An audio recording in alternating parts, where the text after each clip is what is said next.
तेलाब और सबली बेचने वाली चुड़ैल की कहानी। बहुत समय पहले मध्य प्रदेश के एक छोटे से गांव बेलवाड़ी में एक सुनसान पगडंडी के किनारे एक पुराना टूटा फूटा जो पड़ा था। गांव वाले कहते थे कि वहां एक चुड़ैल रहती है जो ठेलाब, चूरन जैसा नशीला पदार्थ और सबली हसीमी मिठाई बेचती है, पर उसकी दुकान दिन में कभी नहीं खुलती थी, सिर्फ रात के वक्त। अजीब दुकान गांव के किशोर राजू और बबलू शरारती थे। उन्होंने सुना था कि जो भी उस चुड़ैल की दुकान से सबली खा ले, उसका मन उसी के पास बन जाता है। एक रात हिम्मत करके दोनों दोस्त चौपड़ी के पास पहुंचे।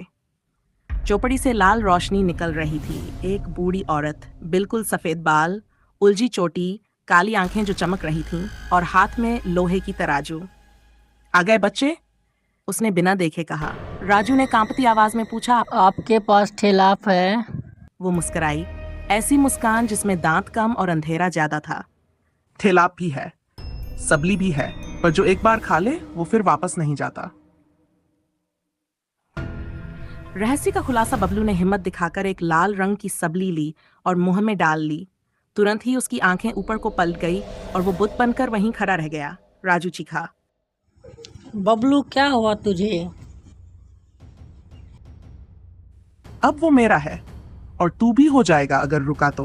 राजू डर के मारे जंगल की ओर भागा। रास्ते में उसे गांव के एक बुजुर्ग मिले जो सब समझ गए। उन्होंने कहा, वो चुड़ैल असल में एक तांत्रिकनी थी जिसे लोगों ने जिंदा जला दिया था। अब वो हर अमावस की रात बच्चों की आत्मा सबली में बांट लेती है। अंत या नई शुरुआत? राजू ने गांव वालों को इकट्ठा किया। सब लोग हाथों में दीपक और तुलसी की माला लेकर झोपड़ी तक पहुंचे, पर वहां अब कोई नहीं था। झोपड़ी जल चुकी थी, लेकिन जमीन पर पड़े थे कुछ लाल सबली और बबलू की चप्पल।